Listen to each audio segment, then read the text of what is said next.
Any Oh. under, at least in the first month. Um, yeah, I had the same. I was so pissed off. I went to this library sale this one time, and they had two entrances, so it was like a split level library. So I park in the main parking lot around back, but the actual sale is on the bottom around the other side.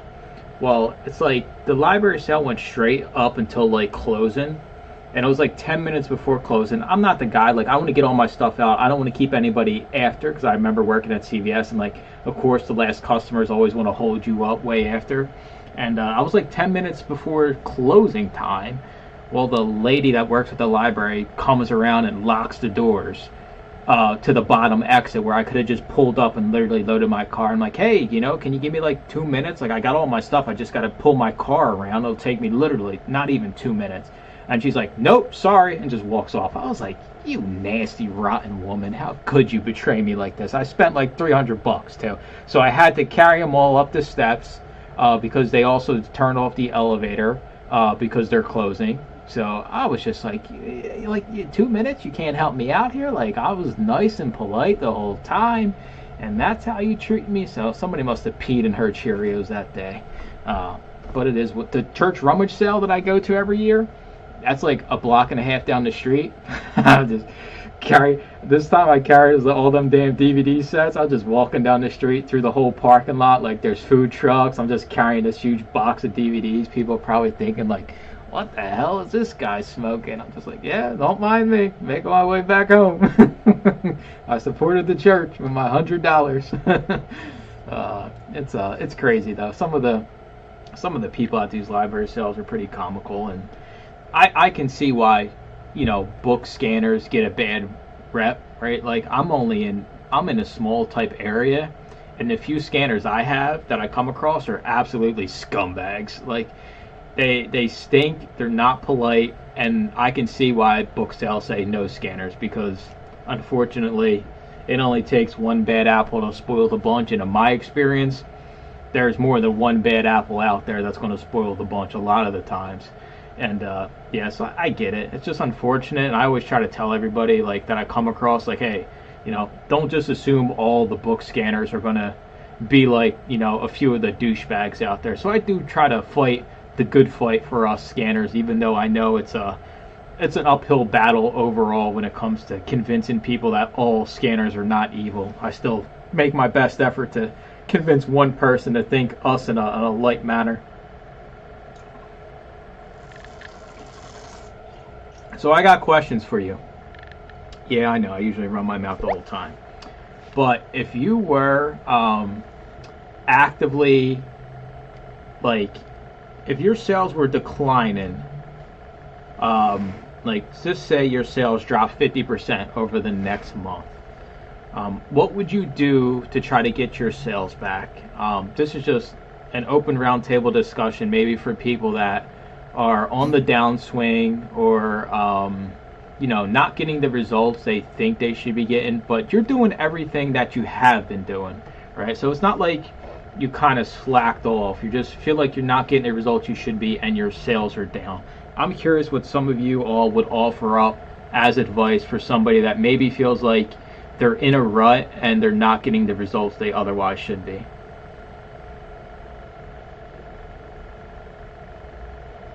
Well, what is the reasoning for the sales drop off? Is there one particular reason? I mean, what? No, Or maybe just maybe you're just sending a box a week, and your sales last month were 10,000, and this month they're going to be 5,000. must be a reason for it. I guess I would be struggling trying to find the reason or talk to someone, or I would be texting you or going back looking at your videos to figure out the reason why something has changed. I think that's 100% it, right? I think for every action there's like a reaction to it, and it's hard to pinpoint it sometimes, because it can be seasonality, right? Like, Brian sells a lot of textbooks, so textbook season, of course, his numbers are like boom, boom, boom, boom, boom, right? So like, when you're comparing not textbook season to textbook season for him, you're always going to be disappointed, right? It's hard to kind of push those numbers out of the main season you focus on.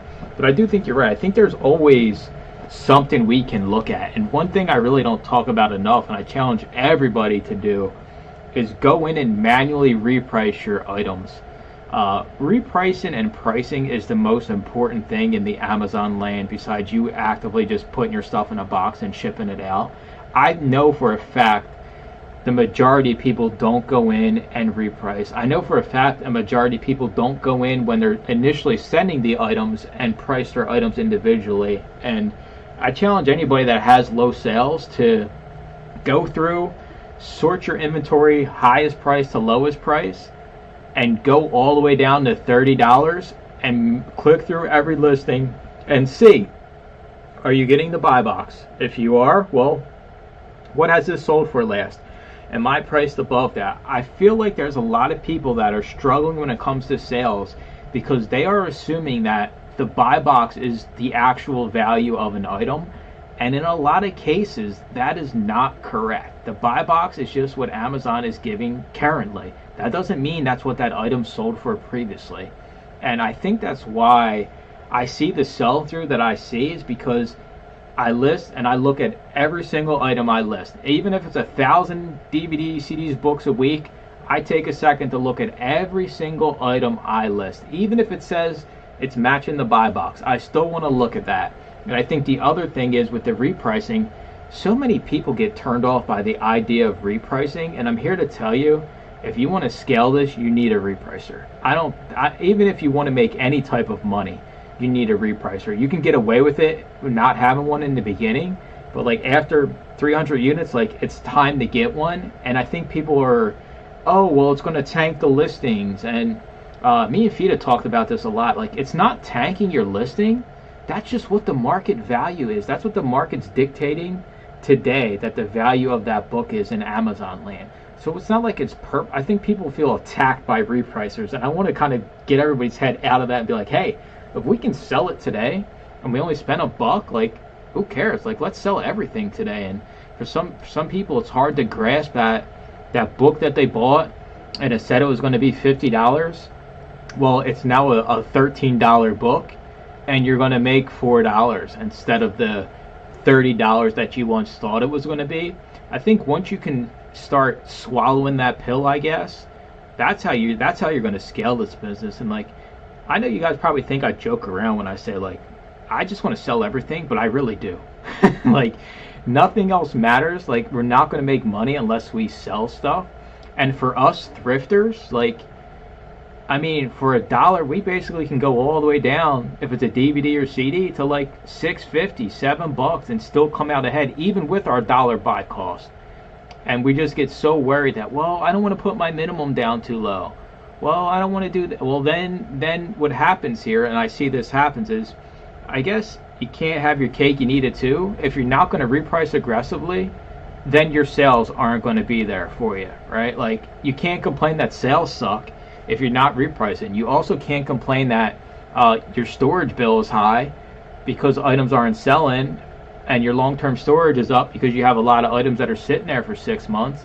You can't complain about none of that stuff if you're not actively repricing aggressively. Like, you can't just complain about everything, I guess is what I'm saying. You got to pick and choose your battle here. And I just think the easiest way is just selling it and being super aggressive. And I mean, it's not exciting, right? Like when you look at your sales and you see $6.49, right? But to me it is, because I avoid the $1.04 removal fee minimum, right? And I get $1 back out of a CD and DVD at $6.49, and I can better spend my dollar today than when I bought that crap a while ago. And it's the same idea with the fast moving inventory. It's not exciting. It's not exciting to send a box of 80 DVDs that I'm going to send it at $9.99 and the profit's like $240. But it is exciting that you're going to have a higher sell-through. You already paid for these items, and your account health rating is going to go up, which is going to get you the account health assurance, so you don't have to worry about losing your ass overnight in Amazon land. It's those little things. It's like a next level layer of thinking that goes into this business. And a lot of people, because we come from eBay where you got to take photos, you got to put a little bit more care into it, In Amazon, none of that stuff matters. It's all just a quantity game of how much you can send and what are the sell-through of the items you're sending. Who trusts the item description exact ISBN match? Immediate shipping, no funny business. What are you talking about here? I'm just looking at a book I'm buying, and I'm just like, no funny business. Exact ISBN match. Isn't that like par for the course? Like, it makes me wonder about it. I completely blanked because I opened YouTube chat. I apologize. Buy more books. I like that answer. What's the reason? Yeah, that is the answer. I think everything can be diagnosed in this business, almost like a vehicle. I wish we could have like, if you go to AutoZone and they plug that thing into your car and they're like, hey, here's what's wrong. You're getting, your check engine's light's on for this reason. I wish like that existed in Reselling and I could just be like, here, let's plug in and see what's going on, right? And, back in the day, none of this stuff mattered. The fees were so low, the removal fees didn't matter. Long-term storage was like 2 years, so you could just rock and roll. You can send in all the junk you wanted to, and you could get away with it. But, times have changed, and rightfully so. Amazon doesn't want to store your stuff at the warehouse. Do you think the thing would $9.99 would work for video games? $9.99 is going to work for any category. It would be fine for video games. At $9.99, you probably make the same on a video game as you do a DVD. It'd probably be like $3 and some change. But for books, right, it's a different beast. Books at $9.99, you're usually breaking even because they're so damn big and heavy. Most books, under $7 are going to be losers guaranteed, whether they're small, tall, hardback, softback.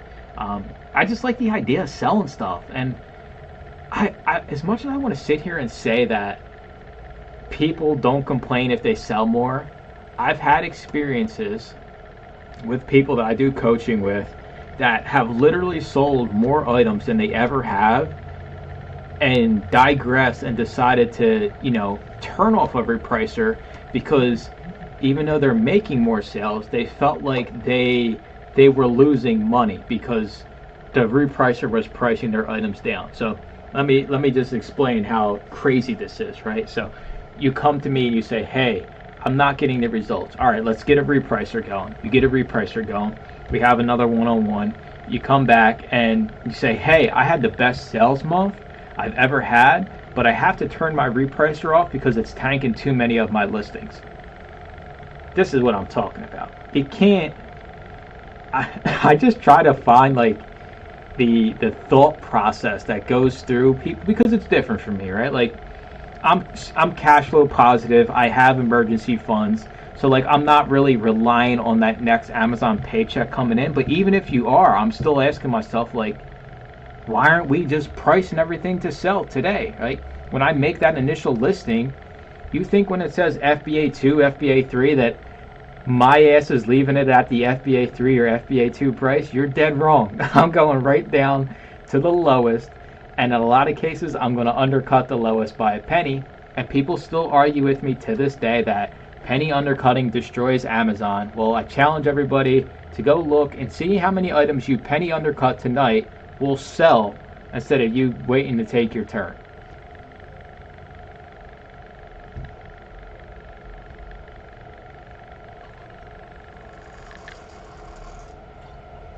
Johnny's here. We all got quiet. He probably thought we were talking about him. I know, that's what it felt like. It really did. We need to play to win. Yeah, but see, the thing with playing to win and not to lose is a different definition for people, Bob. Like, some people playing to win is having large inventory and trying to get the most out of items, right? And losing to them is selling an item for less than they send it in. And it's the reverse kind of psychology with what I'm saying is, I play to win is if something sells, I win automatically. If anything sells on Amazon, even at my minimum, that's a win to me. Even if I quote unquote lost money, I still avoided the removal fees and the long-term storage fees. So for me, that's a win. I guess it's about figuring out what each individual person's win is. I know sometimes we do things, personally me, will take actions in a game of sorts that aren't in my best interest but make me feel better, and that's what you're saying, kind of in that same vein. We're not working for our best interest sometimes when we hold on to inventory too long, or we think of these items as precious. So, some people do, some people don't. I get to what you're saying now. Yeah, I mean, in a perfect world, right? We sell all of our items for the most amount of money. But I'm here to tell you that's not the reality. And I guess the whole point of it is like you can't complain about one thing if you're not taking the thing that can fix that one thing, like taking the action to fix it, right? You can't complain about low sales and you don't want to reprice your items, right? Like you can't complain about high sales but you're not sending enough inventory in, right? Like like Tommy said, there's always something we can backtrack to that if you do X, in theory, Y should happen. Right? It's not guaranteed. I could sit here and tell you it's guaranteed if you send more inventory than you ever have, you'll make more money. There's a 99% chance that that's the case, and it's literally that's all Amazon is the more you send, the more you can make on the back end. But if your sourcing sucks and you're using them default triggers, or you're buying a lot of slow-moving junk, then that's not necessarily the case. But like Tommy said, if you sit down and look at your inventory, which a lot of us don't do, I don't do it as much as I probably should, but I have the aggressive repricer, so that kind of gets me off the hook with a lot of these. But it's not like we're spending an hour every day looking at our Manage All Inventory tab on Amazon. Like, that's unheard of, right? And I just say, hey, let's go in once every 2 weeks, manually reprice some items that got missed or can't be repriced because Amazon came on the listing new for $10 and we're still trying to get used. I'll tell you what, I've never seen this many used buy boxes at or above the new buy box since I've started doing this business many years ago. We can't sell our used items for more than new. And for any jackass that is about to tell me, well, people will still click and buy it used. No, maybe a mistake happens 0.05% of the time, but why are we trying to sell a used item for a nickel cheaper than the new one? Are you going to buy something used to save a nickel? No. The answer is no to every single one of us. Like, I mean, you gotta get on board the reality train here, I guess. I would say that I'm very guilty of not going back to check my listings and repricing them. I mean, I'm number one right there. Yeah. And I can understand when they talk about a reprice or what I see a lot of times. Like I know when I send up something in and it's priced right, I mean, it will sell within 2 or 3 weeks. Boom, it's gone. But then there's other things that are going to sit a while, and like every month, and then the second month, I lose $2, then $3, and then $4. But then there's times where things could sit for 5 months and they sell for the same price of when I originally put them in. And I'm thinking, well, maybe I shouldn't have repriced that and let it go down. I should have just shut the repricer off on that and left the price up there. So I can understand why people might think by shutting the repricer off, they get more money, when in reality, I don't think you will. But yeah, you're going to lose money. I mean, I see it every month. My price drops. I don't like it, but that's part of the game. Sell-through is king. If you're busy sitting there trying to hold out for, I don't know, within $1 of what you want, you will probably sell it, but your sell-through rate, you're not going to get as much money if you were to play ball. If you play ball and you're churning out items, cash flows king, and with more cash comes more flips. With more flips, it just compounds. It's I picked on Johnny a few months back about this, and I just did the math on my own. If all of my items dropped a penny 20 times a day, I have 4,600 items. In theory, I would lose $920 a day if every single one of my items dropped by a penny 20 times a day. Does that worry me? No, not at all. I think people assume that your items are going to tank immediately, right? Like you're just going to destroy everything. Well, there's not many businesses where you can go spend $1 and, turn it into a $5 bill, $10 bill, $15 bill. That's why I don't plan on leaving media, is because it's kind of a low risk game when it comes to your finances on the back end once you kind of grow this thing out. what's the worst risk that happens, right? Everybody's worried about getting banned on Amazon. I lose my 5,000 pieces. I'm out $5,000. Like, that's fine. Like, life's going to go on. It's not like my whole ass is on the line with Amazon.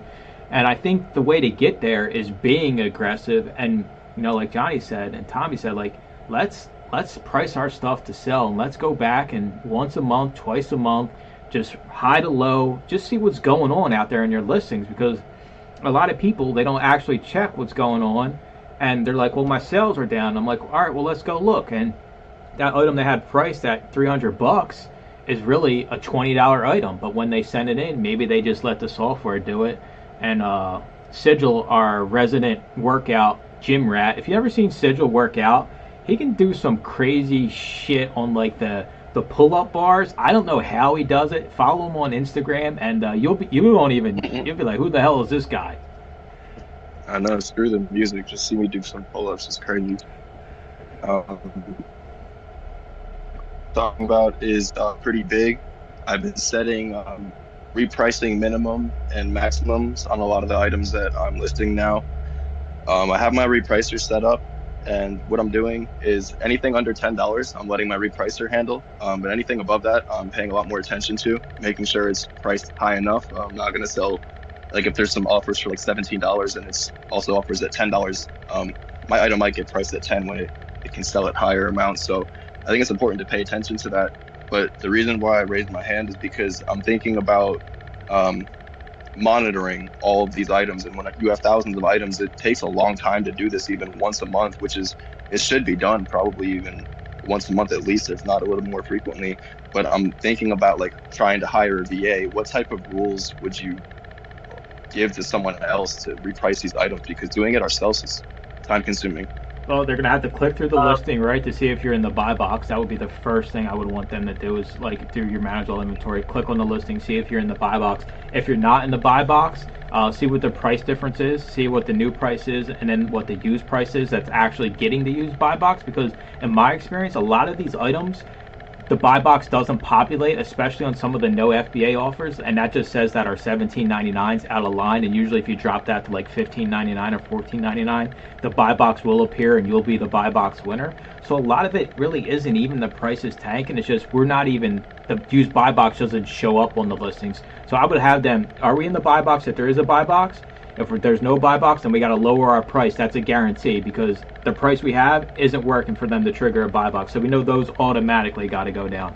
Besides that, you're just going to see, well, is our used item priced more than the new item? And if there is a used buy box, how much underneath us are they? And maybe you have a spread of like, well, if it's 10% or like 5% than where we're currently at, then let's just go ahead and manually reprice that down to what the current buy box is. A caveat to this is there is a regional buy box, and VA is probably in third world countries, so you probably want to have them check VPN it to be somewhere where it's your region that you're selling the item. But it's hard to say because we ship these things all over the country, right? And then they get rerouted all over the country as well. So it's a little bit harder task than just saying hire a VA to do it. And what Mike said, right, is yeah, check to see if you got the buy box, but which buy box do you have? Or don't have? And then there's... Well, go ahead. Pro, the listing software I'm using, is built in with repricing as well, so I'm able to, I'm actually able to pull up and like filter through all of my items. It's so helpful just for this feature alone that you can go through all of your active items. I could sort by everything that is not in the buy box. I can see which percentage of my items are in the buy box or out of the buy box, or there's just no buy box at all for the listing. So I could have a VA go into there. That's where they would manage it all. But then it's like right now I have 49% buy box win. Like, should 100% of my items be in the buy box, or is that sell through going to be too crazy? Are you selling 100K rank less items or under? Then yes, it should be. If you're not, no, it should not be. I think 49% you're doing fine. The other thing to think about is when you're doing that, remember the buy box rotates and it is actively repricing, but when you're loading the page, it's a fixed page, right? It's time captured for that moment right then and there. So there's going to be a lot of nuance and finesse to doing what you're talking about. It's definitely doable. Do I think it's better them doing it than you doing it? Yes, as long as they know what the hell they're doing. But in order for them to know what the hell they're doing, you got to know what you're doing to then teach them. Okay, so I guess like as I continue to care less and less about these items, after like what point of time of age items would you say is just good to match the buy box on every item no matter what? Like just I'm thinking like maybe after 90 days I could have a VA just try to make everything aged over 90 days hit the buy box price, which would be super aggressive. That's the key point. How aggressive do you want to be? So your answer is going to vary depending on that aggressive nature. It also sounds like, depending on what you're doing, there are rules you could set up for your repricer that could do some of this stuff rather than a VA over time. That basically, like, there are repricers, and Aura sort of has this where there are different kind of like workflows of different types, but like, yeah, I wanted to do these things, and then after, 3 months time, I wanted to do these other things in this way, right? And looking at different repricers to see if that can do it, because then you can just sort of set it up front and it's following a flow. Because what you're really talking about isn't so much like repricing every individual item to like get the right price on it. It's just matching the buy box, which is what all the repricers are trying to do. Like maybe you're trying to do it more aggressively after a certain period of time. Yeah, that's definitely a good point. Maybe I just need to adjust the triggers in my repricer and make Yeah, them because a much more lot of aggressive. mine, you're using Books Pro, you said, right? Yes. A lot of mine have a aged attachment to it where X effect happens, like 2 cents under buy box, or be $1 under the buy box, and you can do all kinds of crazy stuff with Books Pro. So, and you can put a time increment on it. And as far as trying to dial it in to get 100% buy box, I mean, you can naturally clear that with just price cutting. Like, okay, if it's 11 months old, it needs to be cut by $5, no matter what's going on. I just want it gone. I want a guarantee sale. So you come up with silly rules like that, and it can work. I mean, things will sell at the right price, but the right price may be $4.99, like Glenn.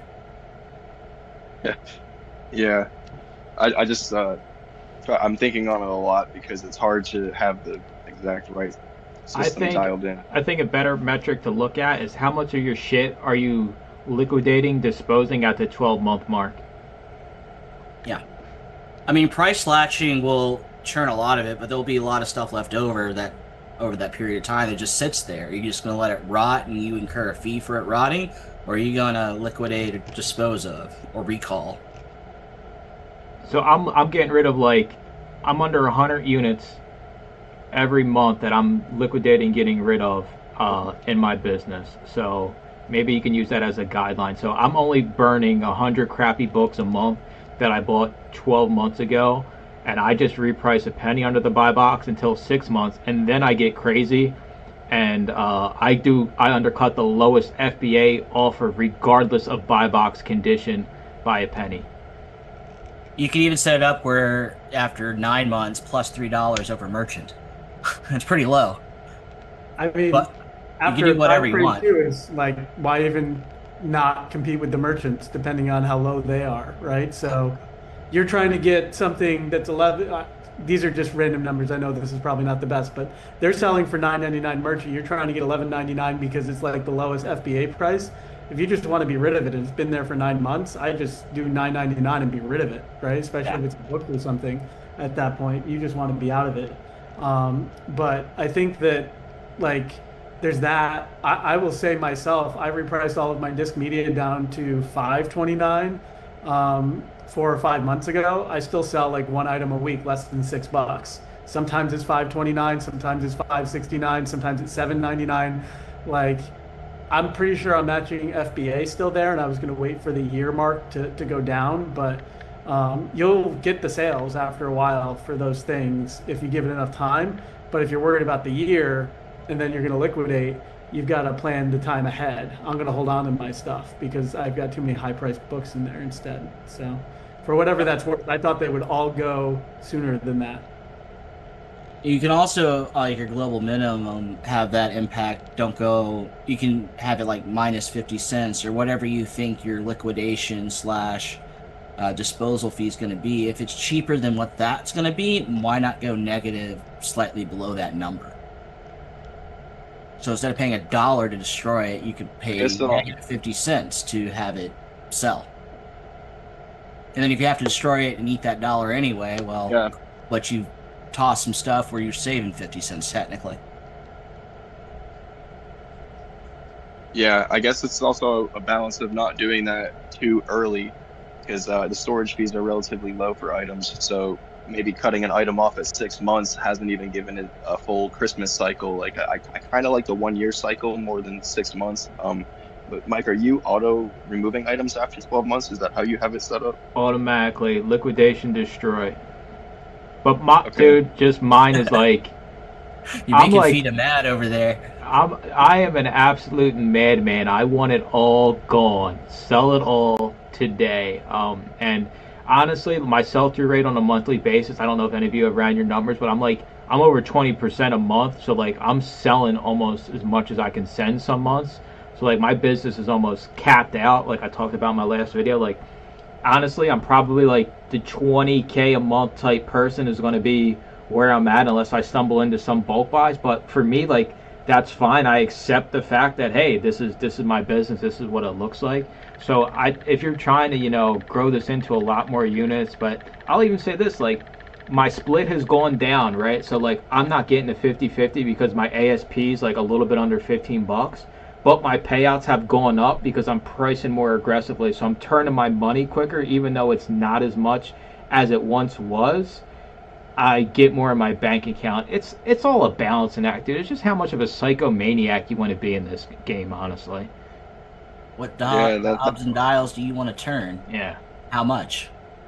Yeah, I've always heard that the 20% sell through a month is a really healthy place to be at. So that if you're over that, that's awesome. Hey, And dude, I you guess got to if I be can nuts. get mine around there. Yeah, 20% is high. Like I guarantee most It people is. sitting here do not have 20%, especially if you have thousands of units of media a month. Like that shit's not easy to get. And I know for a fact we talk about it lightly, like, oh, 20% is a good spot to be in. Well, it took me years to get here, and I still have to be the craziest repricer on planet Earth to hit those numbers. And I'm not sitting here saying, I know for a fact I leave money on the table, right? You all can laugh at me and say, Mike, you could have got $20 instead of $11 for that DVD. And I'm sitting here telling you, you're 100% right, and I ain't mad about it, right? It's just a matter of what route you want to go and, kind of what your cash flow and business looks like.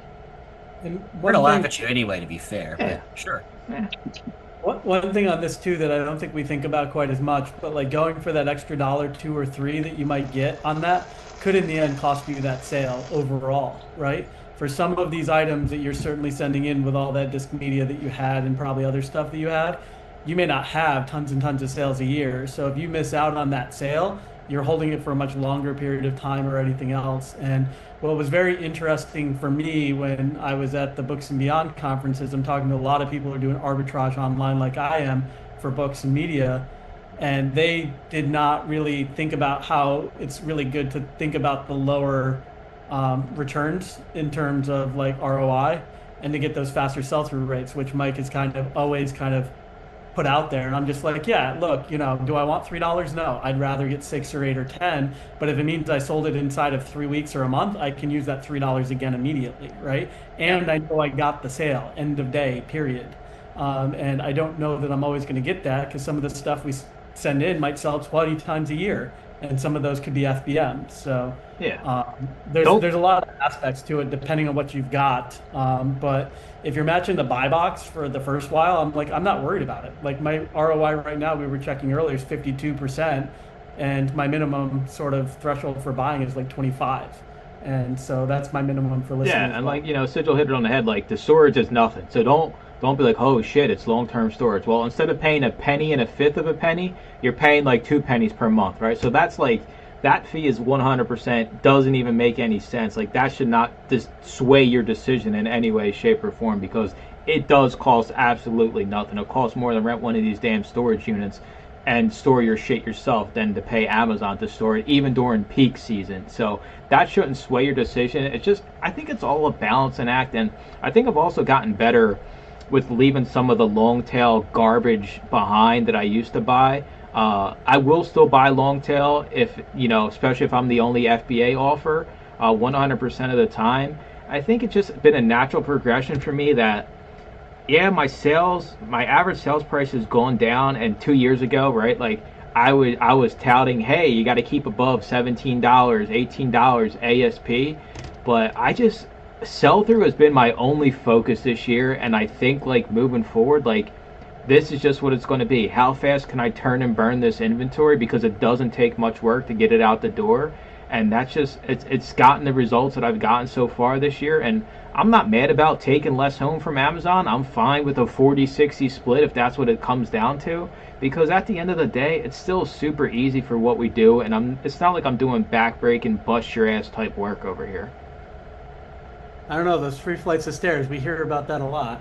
Hey, one day it won't be. There's a handicap chair that he just rides up there. He's lying to all of us. When I finally man up and buy a house with this pile of money I got, I'll never be able to complain about it again. But until then, I mean, I got to complain about some. I don't complain about slow sales, right? I don't complain about a lot of things the reselling community complains about. So I got to find my shit to complain about.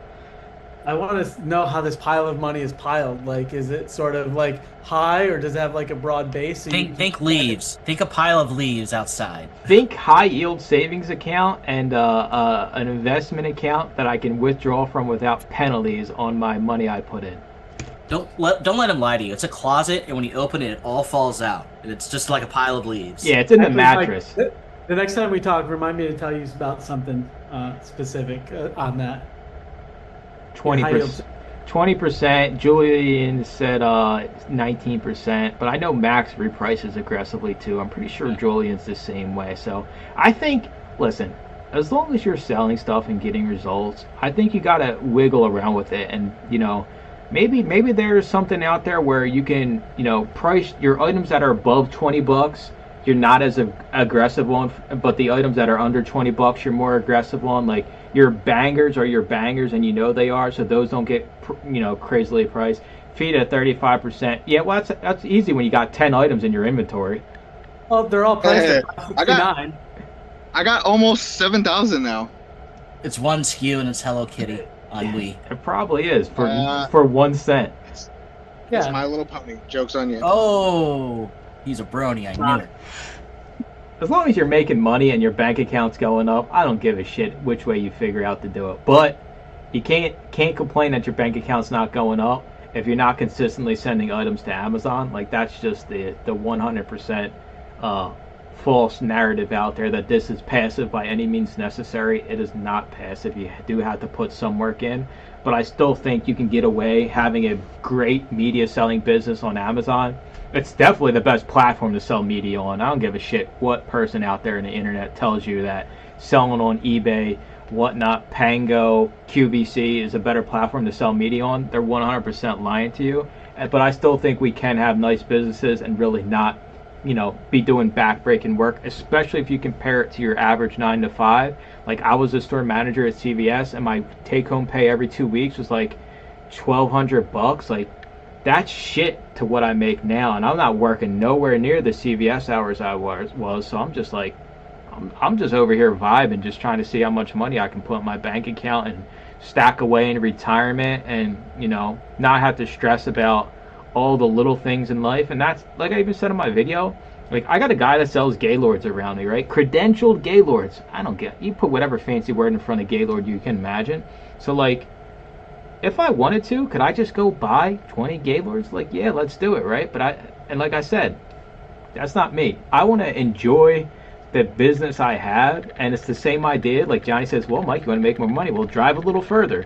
Well, guess what, Johnny? After an hour and 15 minutes, I'm tapped out, right? So, like, that's not enjoyable to me. Pay the $15 an hour Uber guy. I need to be happy in my business, because take a nap in the back while he chauffeurs you around. If I'm not happy doing this, then I'm right back to where I was, right? Like, I'm back at CVS and I'm miserable doing this, and that's not the point of doing this, right? The point is to get some enjoyment out of this and make more money than we were making. I don't want to be miserable again, because if that happens, then I'm not going to do this shit, because it ain't fun, and I dread every day getting up and I got to go scan shit, right? And I got to drive 2 hours, right? Johnny don't pick up my call. There's only so much of the Dave Ramsey podcast I can listen to. I'm out in the middle of nowhere. I can't get no radio stations. I start spiraling, right? And all of a sudden, I wind up on Unsolved Mysteries. So let me ask you this, Mike. If you're targeting like a $50 ASP and sell-through rate, Is that doable in media, excluding video games, or should people find a different category if they're trying to find $50 higher ASP? I think it exists, right? I think you just have to go super niche, and you're going to have a lower inventory, so you're going to have to be better at it. You're going to have knowledge that us scanner monkeys don't have, right? There's that one dude on YouTube that does like super rare books. I forget his name, but he's actually pretty interesting YouTube channel. I'll try to find him here. But I think that's the route you would have to go. Like, it's hard to find that quality of books consistently to build it into getting a the business. quantity of it. Exactly. That's it. Yeah, you can have that business and do $200, $300, maybe $1,000 a month, but scaling that, right? You're gonna have to go super high ASP, right? You're gonna have to go for the $500 ASP and just flip the super rare books. I think that that's where the online arbitrage models typically come in, because usually people have already picked out that those are valuable books of some type, but they don't necessarily know how to sell for the full value, or they don't have an Amazon account, or any number of things. So when I hear about the guys doing online arbitrage, like, that's kind of like pittance. That's the low end. They want to be over $100 average selling price for all the items in their store. And they're willing to pay up for the things that will go, and they know that it's going to sell consistently, and there's only 2 or 3 people on the listing on Amazon. So I think that, if anybody's looking at that, I think you have to get lucky, or you have to scan a ton of media, right? To find the 50, like, how many $50 items, like, are we all turning away when we're doing thrifting? Not that many. Yeah, you either churn through enough of it to get that targeted ASP, or you have certain SKUs that you're able to, I don't know, scrape the internet to find. Yeah. This is the guy I was talking about. Yeah, that guy's smart. I like that guy. Like, he does like super high end, like almost like art showcases for books and shit. Like that would be the route you would have to go. And you guys know I could care less about, the shit he's talking about. I just think it's an interesting idea of, like, if you wanted to have a super high ASP and maybe you only carry an inventory of like 100 books at a given time. Like, I think that's feasible. It's just a completely different I think the Amazon game is just quantity over quality. Honestly, that's like literally sell through, quantity over quality. When you find the bangers, people don't believe me. The 5 years I've been doing this, the most expensive item I've ever sold was like $280. How many people in the Discord in the past month have sold an item over my career high? There's probably 10, 20 of you, right? But here I am. I'm still going to churn out probably close to 200K in sales this year. I'm still probably going to take home hopefully 80, 90K of that, right? So, like, you don't have to rely on the gold bars to have a business if you focus on the sell-through. It's just a matter of you're going to be listing a lot every single week. You're going to be scanning a lot every single week. I don't have none of the bangers you all have, and am I jealous? Yeah, but the shit don't exist by me. I can't find. It's not like I purposely don't scan the super expensive stuff, right? You're in the poor part of the country, Mike. You get what you get. I'm out here in Amish land, right? I'm happy when I see some Amish homeschooling books that I can sell for like 30 or 40 bucks. Meanwhile, every day I wake up to Discord and it's like, I just sold a $500 book. Futa's like, I sold a quantity of 30 of these $300 books. And I'm like, yeah, cool, I guess. Well, if you guys ever pay attention... Go ahead, Futa. Go ahead. Okay. If you guys ever pay attention where your items are being sold to, if you're tracking regions of the country, it's usually New York, it's California, and a little bit of Florida. That's where most of the high-end books that we're selling end up at. So keep that in mind as far as regionality goes, as far as when we're joking on Mike saying he lives in the poor part of the country. So, I mean, one thing too is if you want to go buy them, that's where the people are junking them to their, Goodwills and everything else on the way. I told you all, like, some of the library sales I went to in the holidays last year, where they were selling new sealed DVDs for $1 a piece, and they were holding them for the year. Those were in New York and Connecticut. Those 2 sales, right? I actually think that I may want to go back and make a deal with Max to bring him down a whole bunch of new sealed DVDs, because, like, I'll just take everything at the end. So we'll see. Where do I get the sell through, Mike? Oh, you're just gonna. It's not gonna give you a percentage. You just have to go to your business reports. Oh, okay. Top left menu, business reports, and then I just did September 1st to September 30th and seen how many units, and just divided that into my actual active inventory. Yeah, you can also see it on the app if you click in a month, how many units you sold. Oh yeah, true. You can just do the last 30 days on your phone app, and I'll tell you how many units you sold. Got it. I think go-to lister actually shows the sell-through percentage. Yeah, you're right. What's the deal with their scanner app? Is that coming out this year, or is that still in development? It is actively being developed in the background. Okay. It'll be glorious because I don't know about anybody else's Scoutly, but it crashes. Like every other time I open it, it crashes. I'm this close to posting a Facebook message in the group about it. That's how pissed off I am.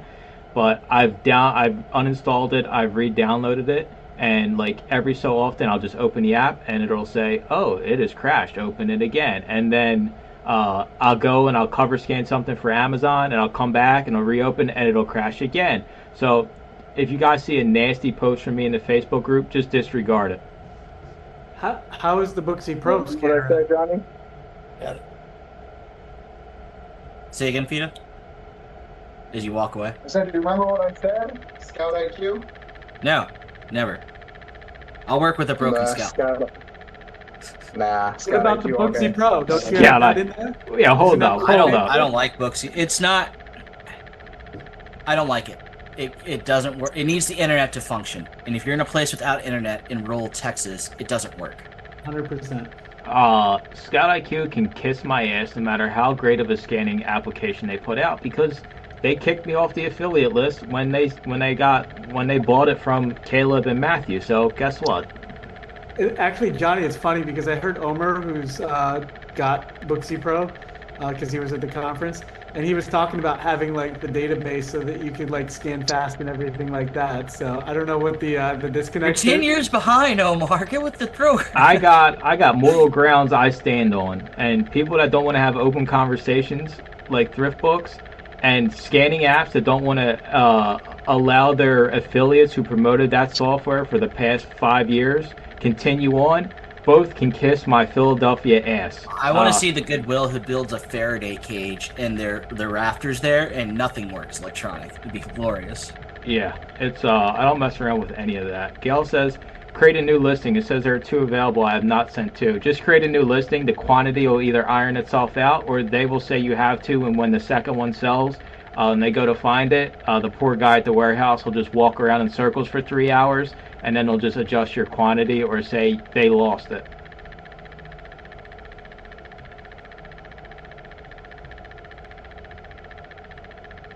I've never had this happen before. 3.5 years. It's like the entire box. It could have been a glitch the day you shipped it in or something, and maybe for some reason it didn't transmit the information over. That's what I would assume happened. Okay, thank you. No problem. Yeah, and another thing I seen, so Scoutly, the app is busted, right? Hopefully this guy sees this video. I don't even think he knows who I am. But anyways, the app's busted. Somebody else posted about it. He's like, we're working on Turbo Lister. And I'm like, Brian's probably hallelujah in somewhere in the universe, but I don't give a shit about Turbo Lister. Let's get a scanning app that works here, right? Like, we're using you guys for the scanning app here. We don't care about Turbo Lister, right? I know a guy that does, but he's the only guy I know, right? So, unfortunately, you know, we can't list if we can't scan this shit to get it in the first place.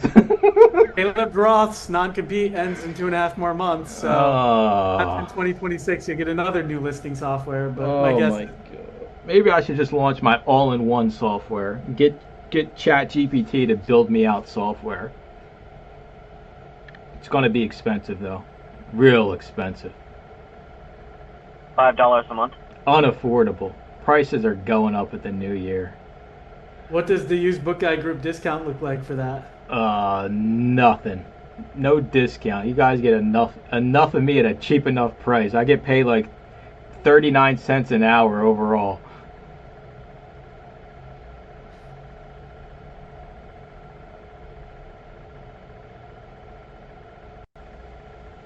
You guys got me all fired up. I was on chill vibes today, and then we went down the rabbit hole. Anybody got any burning questions, concerns before I continue my monthly rant on YouTube Live? Has anyone's returns just not been processing and filling out automatically? My settings, for some reason, they're the same, but they just stopped processing. And I came through and I checked, oh, I have 180 returns that I need to send back. What do you mean send back? Send back to my own home address. Just they're sitting in the warehouse unfillable, and they aren't automatically filling back even though my settings say so. Oh, nah, I usually get those removal orders like almost on a daily basis. And then I saw in the description it says Amazon will process these orders as they feel, pretty much. Yeah. They will. So I don't know if that's changed the calendar or anything. I've heard from other people that their entire return process is basically the exact same. I was just wondering if anyone else had seen this issue. No, I just know that they'll sit there for a while before they'll touch them. They could care less about your returns. But your sell-through rate's high enough. Who cares about returns? What's everybody's return rate? I'm curious. 3.49%. Oh man, that's almost bankruptcy levels. Where do you even find the percentage? Inventory dashboard, bottom right.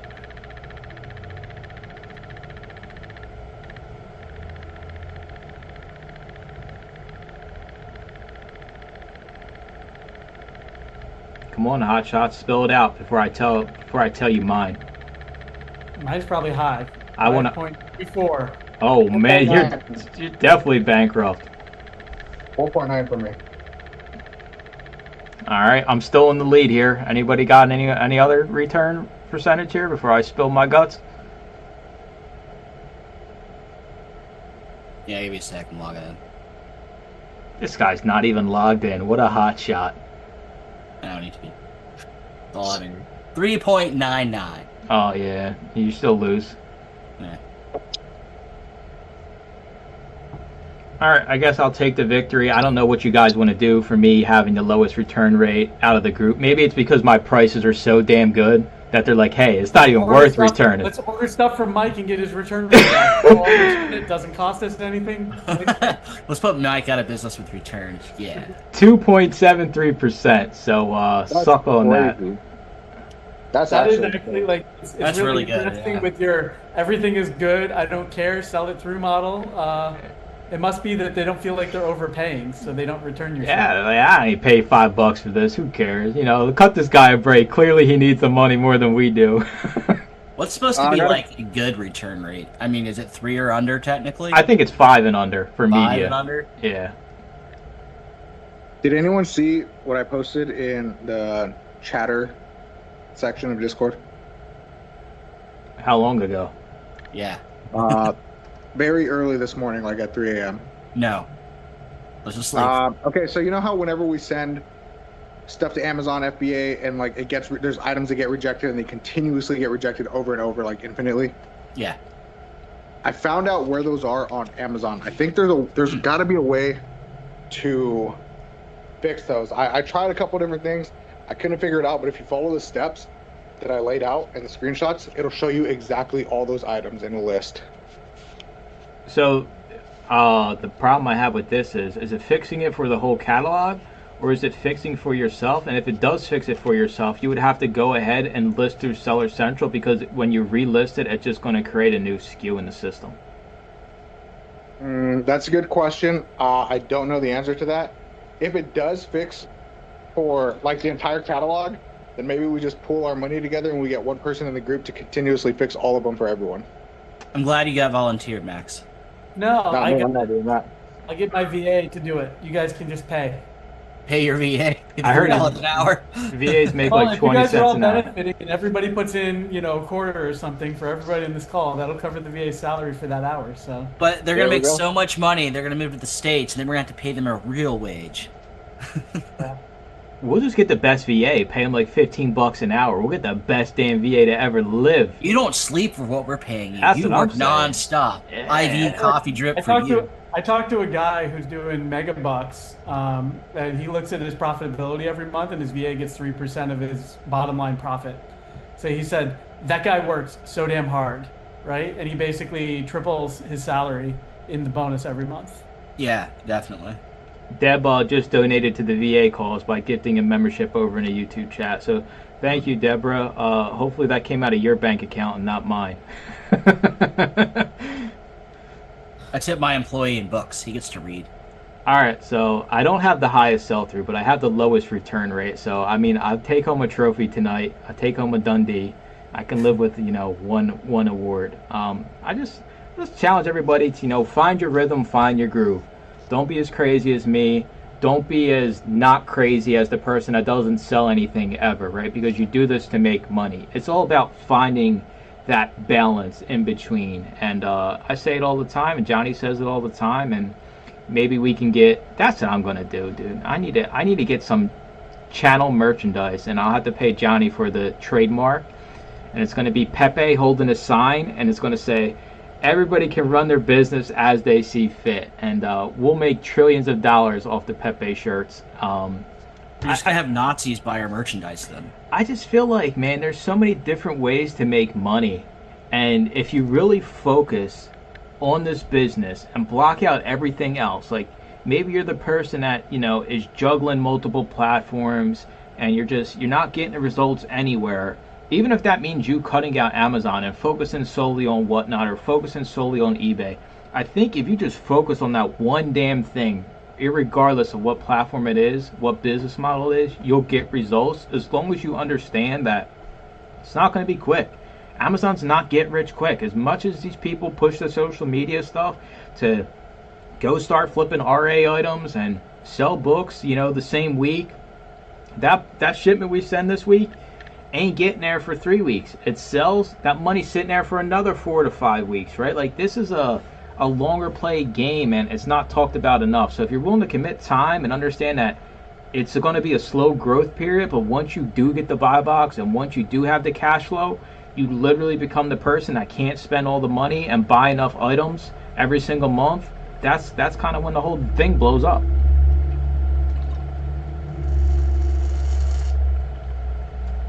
Brian, 3.91. Yeah. Brian, get on my level at 3.99. Come on. Yeah. He's beating you into submission. I mean, I'm not playing golf here, so I'm technically winning. Yeah, it's all of those books that you sent in last year that people waited 3.5 years to buy, and you overcharged them because you were trying to get the highest possible price, and you knew what you got, and they're like, "This is a crappy book. I'm going to return it." I didn't like reading it. Yeah, because I sell it based off the reading experience. A fair warning that for the next 3 months, your storage fees triple. Literally 3x. So you're going from 72 cents per cubic foot to $2.40. Amazon needs more of your money October to December. So your storage bill will be 3 times there. It doesn't tack on any extra utilization ratio or surcharge. But your normal storage bill goes up. Another thing is your actual fulfillment fee goes up by 20 to 30 cents per item. So every time you sell an item during these 3 months, you'll pay an extra 20 to 30 cents. The average is right around 22 cents. So and that's even on the $9.99 and under items. You also get charged an extra 20 cents on those.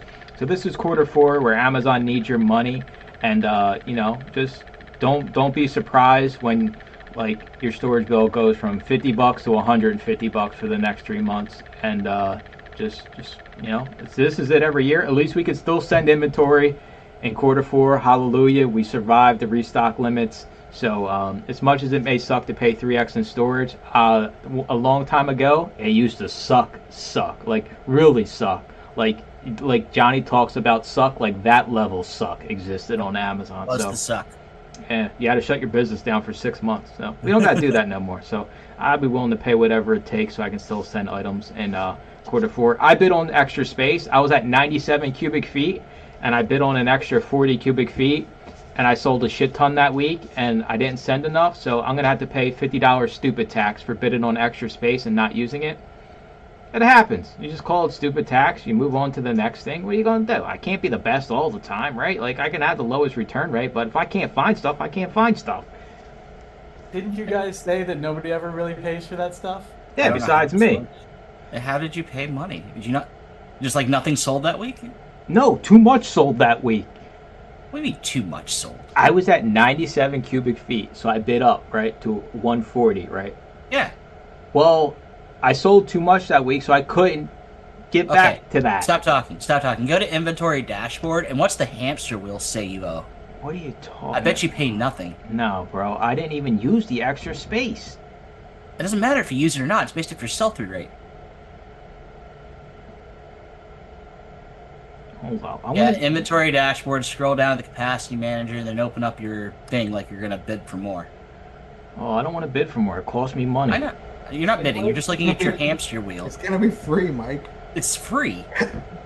Oh man, Mike, do you know when you have to doesn't pay? know about this. Oh Mike, wait, I am. I'm good. 5 years on Amazon. Oh, man. Know about this? You owe nothing. Hey, let me teach you how to tape a box. What a lifesaver. Oh man, I thought I was gonna have to sell a cat. I was down 54 As long bucks. as you're selling, it's like 15 cents per dollar they credit you. So wait, I could just bid endlessly then. Yeah. Yes. Because I'm the sell-through king. Yes. Can I flex my cubic feet and maybe sell a course? Yes. Sure. Now that you've learned, you can sell the course. I think I'm changing my YouTube channel to the sell-through king. I like it. Yeah.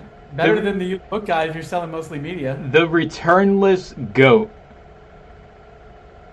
No? I don't know if that's the same. The sell-through king is probably I think better. the media emperor has a nice ring to it. Oh man, I know. I backed myself into a corner with the TV book Emperor guy. does not sell clothes. I know. I don't. The bald disc seller dude. You guys You ain't guys got no have to better worry about suggestions. Yeah. It's funny though, when we were bidding in August, I'm like, oh, my inventory is going to go up because like I'm out of the season where I sell everything with the textbooks. And it's like literally exactly the same as it was when we were looking in August 2 months later. And I'm just like, why did I? Well, certainly I bid too much for October, so I have a huge amount. I was like 400, but I have 250 for the other months, and I'm only using 171, and I was at 169 2 months ago. I can sleep easy now. I appreciate you all training. Listen, it just goes to show, yet again, I know nothing about books. I know nothing about Amazon. But as You just long put as stuff in box and Amazon gives you a check. that's it, right? I put a little sticker, a little, ABC sticker on the back, send it away, and the money just flies in. It's a I'm wonderful pretty sure time. Roy has the bald disc dealer locked Yeah. up. Can't use ball. You can't use that, Mike. I'm gonna make a video and act like I know everything about performance credits and bidding on extra space now. No, don't tell the commoners. Leave the commoners out of this. So, and then January, we get to find out what our new fees are going to be, since we went a whole year without any quote-unquote new fees. It's gonna be No. fun. I love Amazon. Amazon is a great place. I love the owner, the guy that started it. We're not increasing fees. I talked to him just the other day. Amazon cares about sellers, all right? They're not going to do us wrong. Yoda's in the house. Is Bezos like pointing a gun at your head behind your background? You got to do some things if you want to survive long term in the Amazon selling game. And kissing ass, I think, is somewhere out there in the universe, and it's working for me. And when people say, Mike, how come you've been selling media and you don't get none of these IP complaints and you don't get Section 3s? I say because Amazon is a great place to sell. And then they send you your check. Just saying. I'm pretty sure this is how this went down. Bezos walked into CVS one day. Hey, Mike, we need a spokesman. It's going to be you. Yes. Yep.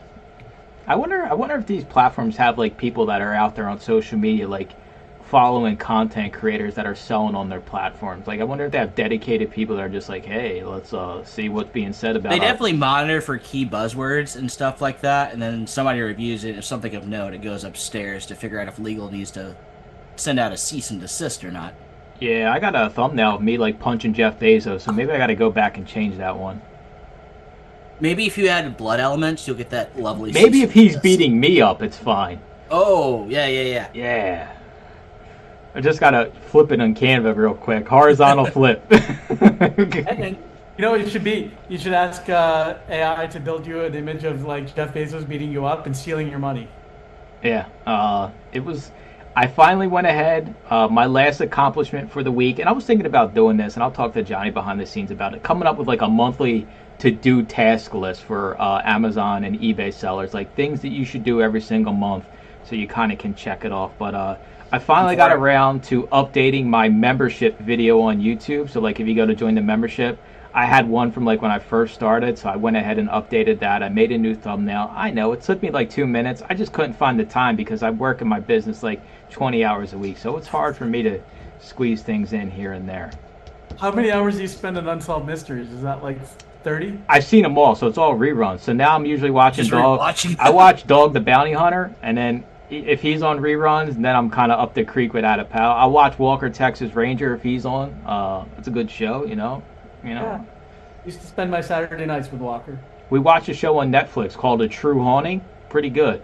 I mean, if you believe in ghosts, some people don't believe in ghosts, but these things are like documentaries, kind of spooky stuff for the season. Have you ever watched the Black Mirror, Mike? It's a horror anthology. It's dark horror. I don't know. But he's into horror, but it's different. It's like thinking horror, so. It's like dark horror, Twilight Zone, or Outer Limits. It always ends bad. There's no happy endings. Yeah. See, that's what I enjoy about Unsolved Mysteries, right? Like, you know, me and, you know, Fida were separated at birth, and we were reunited after 40 years, and it's like they show the reunite, and they're like, that's feel good TV, right? You know, like you can't just be watching this stuff to get you down in the dumps, right? Like Lost Loves, this guy, you know, found some girl over in the war, and then he came back home, and then they reunite and rekindle their relationship 50 years later, right? Like you just described The Notebook to all of us. I'm just saying, dude, like that's feel good TV, you know? Like, and then, you know, somebody goes missing, and you're like, oh, I hope I get an update coming up at on the Lifetime end. season, so you should be an aficionado. Hallmark Channel. Yeah. So you know which ones to get on disc. Thankfully, it's all free on the I'm Roku just gonna channel. send you 30 seasons of Mr. Rogers, and you'll be set. All right, I had enough of you all. I appreciate you. Go ahead. After that, is it going to be Rescue 911? Because that was the lineup back in the day. I enjoy some old MacGyver. The new MacGyver sucked. I tried watching it, but the old MacGyver's good. I think that's quality TV. Yeah. Old MacGyver's good. I tried to get into the new Quantum Leap, and that was kind of chintzy. Yeah. No, thank you. They're just redoing too much. I said it before this call. You got Derry coming out. It's like the Pennywise TV show on Yes. HBO Max. I don't think it's going to be that good. I think they're going to kind of take advantage of Pennywise and show him for like 1 second per episode just to get the HBO Max subscription. It's more than Pennywise. They're trying to put all of them in there, but I think Pennywise is one of the main staples, sure. But we'll see. HBO's definitely the company to do it with. Whether they do a good job's going to be debatable. Old Iron Chef. I'm not big on Dog the Bounty Hunter is literally going to cause us to get divorced, Deb says in the chat. She hates Dog. He is a bit of a douche in real life. Yeah, he is. He is in real life. He's had like 10 wives, 35 kids. He's still having kids at like 75 years old. I mean, he's got nothing on Eastwood having kids at like 85. Yeah, we live in crazy times. All right, I don't know. We're way off the damn rails. Stay out of trouble. Sell your stuff. We can't get paid unless we sell our items. Don't be crazy like me. I preface this all the time. You don't got to be as crazy as me, but at some point, you got to get a little crazy, or you ain't going to make no damn money, right? So at some point, you have to get crazy and reprice your items down, and that usually means you're not going to get what you expected to get. But like Johnny said, if you can avoid the removal fee, theoretically, paying 50 cents to sell an item is cheaper than paying $2 to have that same item removed. Yep. So for those that don't know, Johnny also has a YouTube channel now. Go check him out. Johnny, what's the handle? The Book Shepherd? Yeah, it's just The Book Shepherd. Let's try to get him some subscribers so he can finally monetize and make some money for all of his knowledge. Can't afford it, dude. It's free. I don't know how to delete people from Discord, but Johnny does. All right, so you better watch who you're talking to with the attitude, mister. Actually, here's what you do. If you're not subscribed to Johnny by the end of the year, your membership goes up to $4.99. Yeah, it's true. I'll put the link in chat, so click it and subscribe. Do the thing. Yeah. I got to turn Johnny into a shameless guru and just start promoting. He's got to promote his stuff everywhere. I'm not even really talking about reselling. I'm just giving book knowledge away. So there you go. All right, ladies and gentlemen, stay out of trouble. Remember, we here at Amazon appreciate all of your hard work, and just bear with us for the next 3 months while fees are up a little bit. They'll be back down in January. Let's make a whole bunch of money, and everybody have a good night. Good night.